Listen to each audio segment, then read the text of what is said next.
Hello guys, welcome two spoon feed education again. काल पाहिलं आपण अ, काल आपण एक थेरम पाहिला. त्यात similarity of right angle triangle हा थेरम पाहिला. तर त्यात आपण पाहिलं की एक बिग फ्लॉ होता, जो की पुस्तकात मी तुम्हाला दाखवला कालच्या लेक्चरमध्ये. ज्याने कोणी लेक्चर पाहिले नसतील त्यांनी प्लीज क्लिक बटनवर क्लिक करा आणि तुम्हाला लेक्चर भेटून जातील. तर आज आपण एकाच लेक्चरमध्ये 3 थेरम पाहणार आहोत. तर पहिला जो थेरम आहे, थेरम ऑफ जॉमेट्रिक मीन, हा तुमच्या पुस्तकात पण आहे. Not so important as a exam perspective, but for example solving it is really important. तर आपल्याला माहिती आहे, की जरी थेरम जरी तुमच्या परीक्षेत येईल, नाही येईल, याची तुम्हाला माहिती नसला, तरी पण तो थेरम तुम्हाला जर समजला, तर तुम्हाला पुढचे एक्झाम्पल कसे सोडवायचे येणाऱ्या प्रॅक्टिस सेटमध्ये किंवा प्रॉब्लेम सेटमध्ये ते तुम्हाला कळून जातं. तर स्टे फोकस. तर आपण पहिला थेरम पाहू. जर ह्या थेरममध्ये पाहिलं तर theorem of geometric mean in a right angle triangle. तर आपण एक राईट अँगल ट्रायंगल घेतला. आता मी ही डायग्राम मागच्या ज्या थेरमला डायग्राम लागत होती, तीच डायग्राम मी इथं घेतली. तर ह्याच्यात काय बदल होणार नाही. The perpendicular segment to the hypotenuse that is BD. तुम्हाला कळलं असेल इथं बीडी आहे. From the opposite vertices is a geometric mean. आता इज अ जॉमेट्रिक मीन म्हणजे काय? इज अ जॉमेट्रिक मीन हे कन्सेप्ट माहिती नसेल बऱ्याच जणांना. तुम्हाला 11वीत 12वीत ही कन्सेप्ट आहे. आता जॉमेट्रिक मीन म्हणजे काय? तर मी इथं थोडक्यात सांगतो. जॉमेट्रिक मीन कोणत्यातरी डेटाचं घेतात. म्हणजे तो डेटा आता मी इथं घेतो एक्स, वाय, झेड. म्हणजे ह्या कोणत्यातरी व्हॅल्यू असतील. आपण इथं व्हॅल्यूज घेऊ 3, 4 आणि 5. ह्या व्हॅल्यूचा जर मला जॉमेट्रिक मीन काढायचा असेल, तर मला कळतंय ह्या किती संख्या आहेत? 1, 2 आणि 3. 3 संख्या आहेत. मग मी काय करणार? Geometric mean of that 3 numbers is equal to, आता 3 नंबर आहेत म्हणून मी √3 येणार. √3 येणार आणि मग ह्या तिघांचं मल्टिप्लिकेशन आतमध्ये लिहिणार. तसंच जर मी इथं आणखी एक घेतला असता 3, 4, 5, 6 आणि याचं जॉमेट्रिक मीन काढायचं असतात, तर आपल्याला इथं √4 लिहावं लागलं असतं आणि इकडे मल्टिप्लाय बाय 6 करावं लागलं असतं. अशा प्रकारचं जॉमेट्रिक मीन हे मी खूप सोप्या पद्धतीने, खूप वेग पद्धतीने सांगितले. तर एवढंच तुमच्या लक्षात ठेवा. जॉमेट्रिक मीन आता आपल्याला कुणाचं काढायचं आहे? जॉमेट्रिक मीन आपण जर पाहिलं, तर ह्यांनी सांगितले परपेंडिक्युलर सेगमेंट, नंतर hypotenuse from the vertices. Perpendicular segment आणि हायपोटेनियस याचं जॉमेट्रिक मीन काढायचं आहे. म्हणजेच काय होणार माहिती आहे का? की परपेंडिक्युलर सेगमेंट कोणती आहे? परपेंडिक्युलर सेगमेंट आपल्याला कळते बीडी टू हायपोटेनियस आहे. आता एसी बीडी एसीला दोन दोन ग्रुपमध्ये डिवाइड करते. म्हणजेच ह्या साईडला होणार की BD square is equal to AD into DC. आता तुम्ही म्हणताल मी सांगितलेलं जॉमेट्रिक मीन पद्धतीने हे तर येत नाहीये. आता लक्षात घ्या, इथं बीडी येणार, इथं अंडर रूट आलं, नंतर एडी इंटू डीसी असतं. म्हणजे आपल्याला जॉमेट्रिक मीन एडी आणि डीसीचा, आपल्याला जॉमेट्रिक मीन कशाचा काढायचा आहे? जॉमेट्रिक मीन इथं काय सांगितलं? In a right angle triangle the perpendicular segment to the hypotenuse. हा एक पार्ट झाला. नंतर त्यांनी काय सांगितलं? From the vertices in the geometric mean is the geometric mean is equal to geometric mean of कोणाचा आला पाहिजे? The segment into which hypotenuse is divided. म्हणजे segment into which hypotenuse is divided म्हणजे परपेंडिक्युलर. म्हणजे geometric mean कशाचा आला पाहिजे? परपेंडिक्युलरचा. दॅट मीन्स बीडीचा. जॉमेट्रिक मीन बीडीचा आला पाहिजे. पण बीडी इज इक्वल टू जॉमेट्रिक मीन कोणाचा येणार? येणार तो हायपोटेनियसचा. पण हायपोटेनियस 2 पार्टमध्ये डिवाइड झाले. 2 पार्टमध्ये डिवाइड झाले म्हणजे AD into DC. AD into DC आणि एडी एडी 1 आणि 2 म्हणजे अंडर रूट किती आलं पाहिजे? √2. तर हे तुम्हाला 2 प्रूव्ह मध्ये येईल. आता तुम्हाला कळलं असेल इथपर्यंत आपल्याला गिवन काय होतं. तर मी इथं गिवन लिहून घेतो. जसं की आपण पहिल्या पहिल्या थेरममध्ये पण पाहिलं होतं. गिवन काय येणार? Triangle A B C is a right angle triangle. Right angle triangle. आता राईट अँगल ट्रायंगल आहे एवढं सांगून चालणार नाही. आपल्याला सांगावं लागेल त्याचं एक्झॅक्ट राईट अँगल कुठे आहे? म्हणजेच काय? Angle ABC is equal to 90 degree. तसंच आपण काय केलंय? BD is BD BD is perpendicular to AC. BD is perpendicular to AC. आणि तसंच काय? A dash D dash C हे आपलं काय झालं? कोलिनिटी वाली आपण पूर्ण डायग्राम त्यांना एक्सप्लेन करून सांगितले. आपलं काम संपलं. गिव्हनचं काम संपल्यानंतर आपल्याला काय करायचंय? To prove. आता टू प्रूव्ह काय करायचंय? आपल्याला कळलं टू प्रूव्ह करायचंय. बीडी स्क्वेअर. बीडी स्क्वेअर आपल्याला लक्षात ठेवायचं जो परपेंडिक्युलर हायपोटेनियसला आहे इथं जसं की बीडी आहे तो इज इक्वल टू याचा BD into BD square is equal to AD into DC हे आपल्याला प्रूफ करायचं आहे. आता हे प्रूफ कसं करणार आपण जर डायग्रामकडे पाहिलं आणि आता मी इथं प्रूफ लिहितो डायरेक्ट प्रूफ प्रूफ कसं करणार आता इथं आपण बघू की आपण कन्सिडर कन्सिडर कन्सिडर ट्रायंगल. आता आपण दोन ट्रायंगल कन्सिडर करू triangle A B D and triangle A B D and triangle B D C. आता हे सिमिलर आहेत आपल्याला हे सिमिलर आहेत कसे काय म्हणजे आता आपण इथं सिमिलॅरिटी कशी आहे बघू. ट्रायंगल ए बी सी हा ट्रायंगल मेन आहे. Triangle A B and C similar to triangle. आता आपल्याला ए बी सी मध्ये जर छोटा ट्रायंगल ए बी डी पाहिला तर आपल्याला ट्रायंगलला ए ला ए आला पाहिजे म्हणजे ए ला आला पाहिजे. बी ला डी आला पाहिजे. बी ला डी आला पाहिजे. बी ला डी का कारण की बी आणि डी परपेंडिक्युलर. तसंच सी ला काय आला पाहिजे सी ला आला पाहिजे अँगल बी. सी ला आला पाहिजे अँगल बी. हे जर कोणाला कळलं नसेल तर प्लीज मागची व्हिडिओ पहा. तुम्हाला क्लिक बटनवर म्हणजेच तुम्हाला माझ्या कंटेंट वर जाऊन तुम्हाला भेटेल प्लेलिस्टमध्ये ही मागची व्हिडिओ बघितली तर तुम्हाला हे समजेल की मी हे का लिहिलं. आता आपल्याला एबीडी हा आणखीन एका ट्रायंगलला सिमिलर आहे. एबीडी सिमिलर आहे एबीडी सिमिलर आहे बीडीसी ला म्हणजेच काय बी डी सी करस्पॉन्डन्स आलाय का बघू बरोबर आपण ए तर अँगल ए कुणाला अँगल बी ला बीडीसी मधल्या बी ला आणि डी अँगल कशाला येणार डी अँगल डी लाच येणार म्हणजे डी ला डी आणि बी ला सी म्हणजे हे आपलं सिमिलॅरिटी झाली. सिमिलॅरिटी कशावरून लिहिली आपण similarity in right angle triangle. Similarity आता इथं मी कारण देतो सिमिलॅरिटी इन राईट अँगल आदल्या थेरम तोच आपण इथं परत लिहिला similarity in right angle triangle. आता ह्याच्यातले आपण दोनच ट्रायंगल कन्सिडर करू सध्या तरी हे दोन शेवटचे एबीडी आणि बीडीसी. एबीडी आणि बीडीसी जर कन्सिडर केलं तर आपण असं लिहू शकतो का आपल्याला काय पाहिजे बीडी म्हणजेच आपण लिहू BD upon DC is equal to AD upon BD असं लिहू शकतो. काय लिहू शकतो एडी अपॉन बीडी आपण कारण लिहू शकतो corresponding side of similar triangle. एकदम correct corresponding side of similar triangle. आता इथं जर आपण पाहिलं की एडी ला एडी मल्टिप्लाय होईल बीडी ला बीडी मल्टिप्लाय होईल आणि एडी ला मल्टिप्लाय डीसी होईल. बीडी ला बीडी मल्टिप्लाय केल्यावर आपलं फायनल आन्सर येणार BD square is equal to AD into DC. AD into DC हेच तर आपल्याला पाहिजे होतं. हेन्स प्रूव्ड आपण म्हणू शकतो हेन्स प्रूव्ड.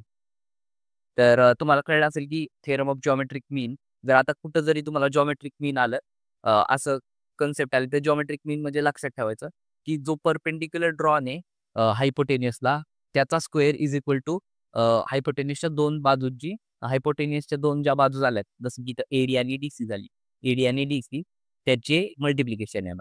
आता मला वाटतंय की आपण पुढच्या थेरमकडे जाऊ जसं की आपण पाहिलं आता पायथागोरस थेरम. आता पायथागोरस थेरम मध्ये आपल्याला काय सांगितलं in right angle triangle the square of hypotenuse is equal to Pythagoras theorem तर आपल्याला माहिती आहे hypotenuse square of hypotenuse is equal to the sum of squares of remaining two side. तर मग आपल्याला मला वाटतं डायग्राम तीच राहणार आहे डायग्राम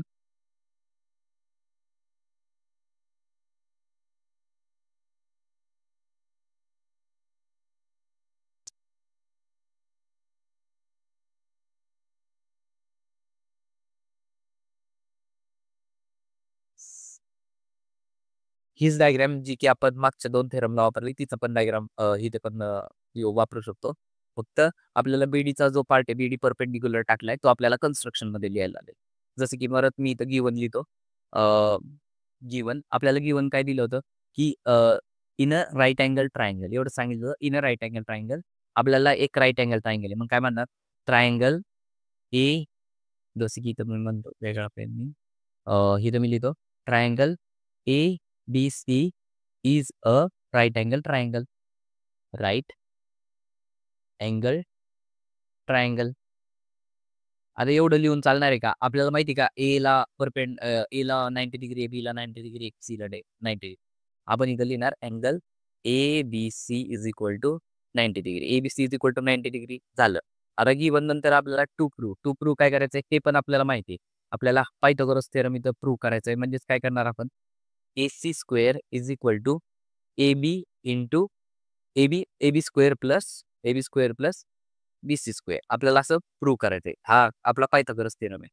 आता टू प्रूव्ह झाल्यानंतर आपल्याला इथे एक कन्स्ट्रक्शन करावं लागतं. कन्स्ट्रक्शन आपण पहिल्यांदाच करून ठेवले डायग्राम मध्ये, जे की आहे आपण BD परपेंडिक्युलर टू टाकलंय. BD परपेंडिक्युलर टू AC आणि आणखीन काय A dash D dash C. आता A dash D dash C लिहिलं, BD परपेंडिक्युलर लिहिलं म्हणजे आपल्याला कळून जाईल की आपण कन्स्ट्रक्शन पाहिजे. तर आता आपण प्रूफकडे पाहिलं. जर प्रूफकडे पाहिलं तर आपल्याला ज्या वरच्या ट्रायंगलमध्ये आपण जो करस्पॉन्डन्स घेतला होता, जसं की इथं कन्सिडर ट्रायंगल ABC आणि ते तीन ट्रायंगल कन्सिडर करून जो आपण फायनल आपलं करस्पॉन्डन्स आला होता, तोच मी इथं परत घेतोय. तेच आपल्याला परत लिहायचंय.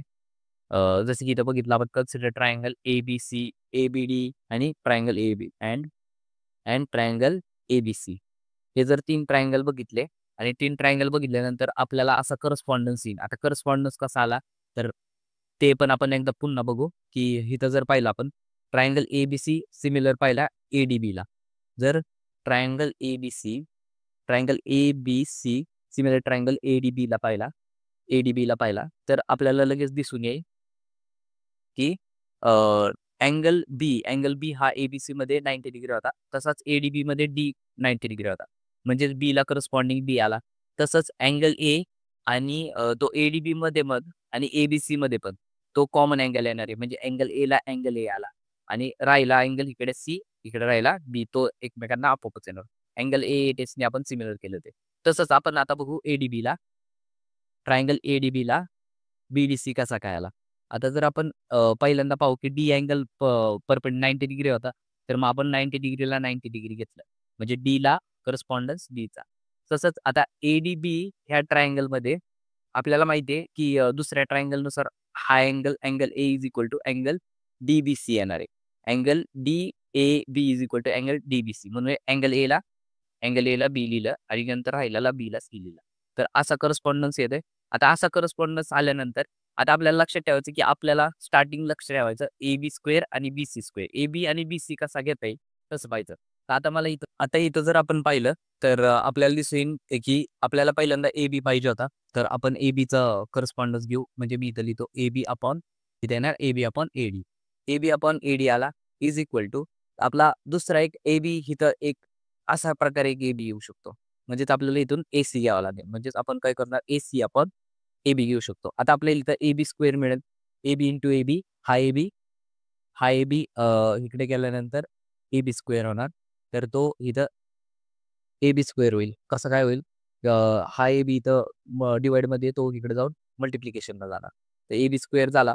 AB स्क्वेअर झाल्यानंतर आता AB square is equal to AC into AD आलं. तसंच आता आपल्याला AB स्क्वेअर मिळाला. आपण आता इकडे AC घेण्याचा प्रयत्न करू. आपल्याला AC कसा घेता येईल? असा घेता येईल. म्हणजेच काय AC upon BC is equal to आता आपल्याला AC अपॉन BC आपल्याला BC घ्यायला पाहिजे. AC अपॉन BC तसंच आपल्याला इथं परत एकदा आपल्याला BC घेता येतोय. इथं अशा प्रकारे BC घेता येतोय. तर आपण काय करणार BC upon BC upon BC. आपल्याला आलं BC square BC into BC square is equal to AC into DC. आता AC इंटू DC आलं. आता हे जे आपण लिहिलं ते कशावरनं लिहिलं? हे लिहिलं आपण corresponding side of similar triangle. तसंच हे पण corresponding side of similar triangle ह्याच्यानुसार लिहिलं. कोणते ट्रायंगल कन्सिडर करायचे एवढं तुमच्या लक्षात राहिलं तर ह्या गोष्टी करायच्या सोप्या आहेत. फक्त तुम्हाला कळलं पाहिजे की स्क्वेअर कोणाचा घ्यायचा. इथं आपल्याला AB स्क्वेअर आणि इकडे BC स्क्वेअर घ्यायचा होता. तर त्यामुळे आपल्याला स्टार्टिंगला इथं पाहिला पण आपल्याला इथं असा BC भेटत होता म्हणून AC आपण BC घेतला. तसंच नंतर आपल्याला इकडून BC भेटत होता म्हणून BC आपण DC घेतला. तर त्याच्यानुसार आपल्याला मिळालं.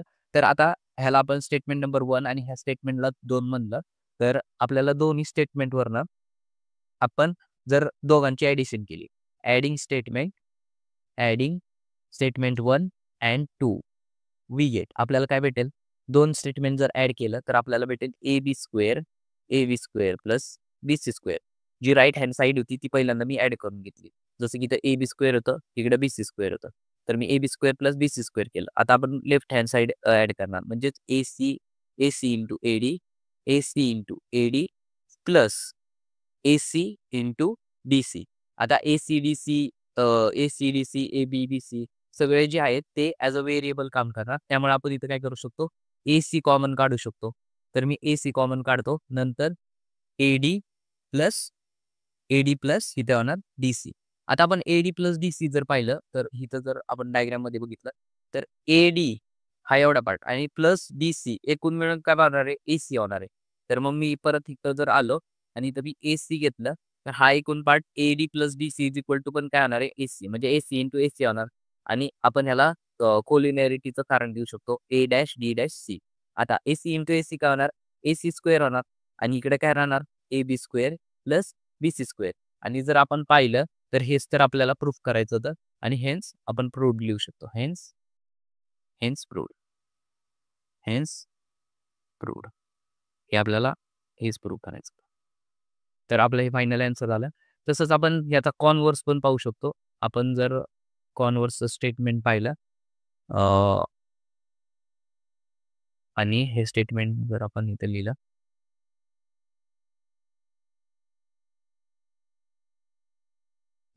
आता हा कॉन्व्हर्समध्ये जर पाहिलं आपल्याला काय दिसतंय in a right angle if आता आपल्याला राईट अँगल ट्रायंगल नाही दिला. आपल्याला कॉन्व्हर्स म्हणजे माहिती आहे कॉन्व्हर्स म्हणजे जो पायथागोरस थेरम होता त्याचा फक्त उलटा येणार. जे गिवन होतं ते टू प्रूव्ह मध्ये जाणार आणि जे टू प्रूव्ह आहे ते गिवन मध्ये येणार. आता आपल्याला दिसतंय इन अ ट्रायंगल. आता इथं महत्वाची गोष्ट आहे इथं त्यांनी राईट अँगल ट्रायंगल असं मेन्शन नाही केलं. फक्त सांगितले a triangle if the squares of the one side is equal to the sum of the squares of the remaining two side. म्हणजेच त्यांनी पायथागोरस थेरमचं फायनल दिलंय जे टू प्रूव्ह मध्ये होतं. त्याच्यानंतर then their triangle is a right angle triangle. तर मग आपण पहिल्यांदा डायग्राम काढून घेऊ. आपल्याला हा जो मी ट्रायंगल काढलाय तो जरी राईट अँगल ट्रायंगल दिसत असला तरी आपल्याला स्टार्टिंगला माहिती नाही की हा राईट अँगल ट्रायंगल आहे की नाही. तर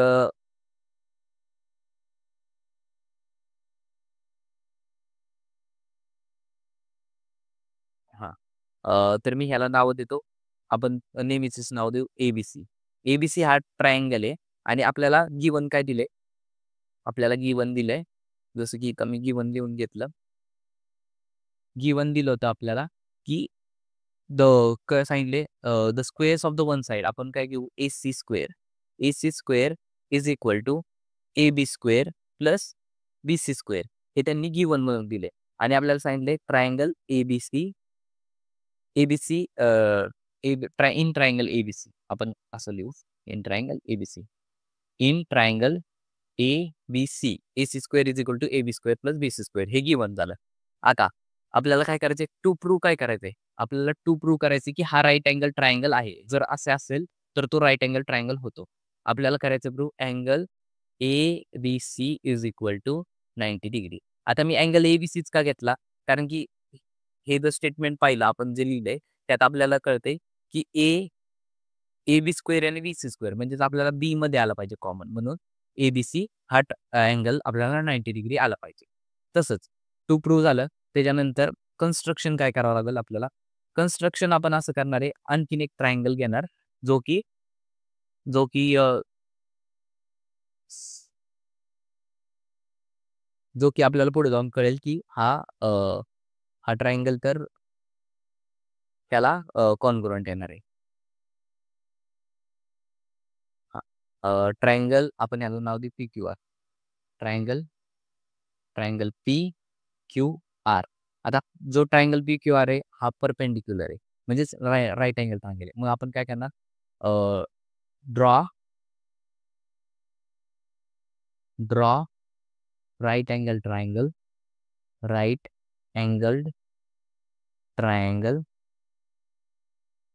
ट्रायंगल पी क्यू आर आणि ह्याचं angle P Q R is equal to 90 degree आहे. तसंच अँगल जो 90 डिग्री आहेच पण आपल्याला माहिती आहे A C is equal to P Q and B C is equal to Q R. म्हणजेच आपण इथं लिहिणार एक extra C is equal to P Q and and Q R, B C is equal to Q R, B C is equal to Q R. हे आपलं construction आहे. आपण तिसरी साईड जी आहे ती कॉन्ग्रुएंट आहे का नाही ती सांगितली नाही. फक्त आपण सांगितले की दोन साईड ज्या आहेत ते एकमेकांना कॉन्ग्रुएंट आहेत, पण तिसरी साईड दिली नाही आपल्याला. आता जर आपण टू प्रूफ मध्ये गेलो, प्रूफ मध्ये गेल्यानंतर आपण पहिल्यांदा कन्सिडर करणार दोन triangle. Consider triangle ABC and ABC and आपण ABC करण्यापेक्षा कन्सिडर ट्रायंगल PQR करू. Consider triangle PQR. आता आपल्याला माहिती आहे PQR हा राईट अँगल ट्रायंगल आहे. मग आपण इथं पायथागोरस थेरम वापरू शकतो. मग आपण PQ square plus QR square is equal to PR square असं लिहू शकतो. म्हणजे PR square is equal to PQ square plus QR square असं लिहू शकतो. असं का लिहिलं आपण? Pythagoras theorem. मग आपण इथं कारण देणार by Pythagoras theorem, by Pythagoras Pythagoras theorem. आता पायथागोरस थेरमने हे लिहिलं. पायथागोरस थेरमने लिहिल्यानंतर आपल्याला लक्षात येईल की आपण तर P Q is equal to AC आणि BC is equal to QR म्हणलंय. म्हणजे आपण इथं प्रूफ म्हणजे प्रूफमध्ये टाकू शकतो. PQच्या जागी मी टाकतो, PQच्या जागी टाकतो AC आणि ACचा स्क्वेअर. PQचा स्क्वेअर होता म्हणून ACचा पण स्क्वेअर. QRच्या जागी BC आणि त्याचा पण स्क्वेअर. आता हे कशावरनं लिहिलं मी? हे लिहिलं मी कन्स्ट्रक्शनवरनं. हे लिहिलं कन्स्ट्रक्शन वरून. आता हे कन्स्ट्रक्शन वरून लिहिल्यानंतर आता आपल्याला माहिती आहे की इथं जर पाहिलं आपण, इथं आलं PR स्क्वेअर, AC आणि AC square plus BC square. आपण गिवन मध्ये पाहिलं AC स्क्वेअर, इथं थोडंसं जमिंग झालंय. AC is equal to PQ. AC नाही, AB is equal to PQ आहे. इथं AB is equal to PQ पाहिजे. AB स्क्वेअर आणि BC is equal to QR. हा, आता आपल्याला इथं कळतंय की AB square plus BC square is equal to AC square आहे. म्हणजेच इथं AB square plus BC square ह्याच्या जागी आपण AC स्क्वेअर असं लिहू शकतो. आणि ह्याचं कारण येणार गिवन, आणि इथं येणार PR स्क्वेअर. आता हा PR स्क्वेअर आणि इकडे पण स्क्वेअर, इकडे पण स्क्वेअर, दोन्ही साईडला रूट घेतले तर आपल्याला PR is equal to AC हे मिळून जाईल. PR is equal to AC. आता फ्रॉम कन्स्ट्रक्शन आपण असं म्हणू शकतो PQ is equal to AB plus आपण असं लिहू शकतो QR is equal to BC. आता हे जे लिहिलं ते आपण कशावरून लिहिलं? कन्स्ट्रक्शनवरून. हे जे दोन्ही लिहिले ते आपण कन्स्ट्रक्शनवरून लिहिलंय. कन्स्ट्रक्शन. आणि मी जर ह्या स्टेटमेंटला स्टेटमेंट नंबर 1, ह्या स्टेटमेंटला 2 आणि ह्या स्टेटमेंटला जर 3 म्हणलं तर फ्रॉम 1 to 3 आपण असं म्हणू शकतो triangle ABC is congruent to triangle PQR. मी असं का म्हणतोय? मी असं म्हणू शकतो कारण की हे SSS टेस्टने बाय SSS टेस्टने हे कॉन्ग्रुएंट होतात. आता SSS टेस्टने कॉन्ग्रुएंट झाल्यानंतर आपल्याला एक गोष्ट माहिती की जर दोन ट्रायंगल कॉन्ग्रुएंट असले तर त्याचे अँगल पण कॉन्ग्रुएंट येतात. जसं की इथं आपण म्हणू की angle ABC is equal to angle PQR. पण angle ABC is equal to 90 degree होता. 90 डिग्री होता म्हणून आपण सगळ्यालाच 90 डिग्री लिहू. Therefore angle ABC is equal to 90 degree. Hence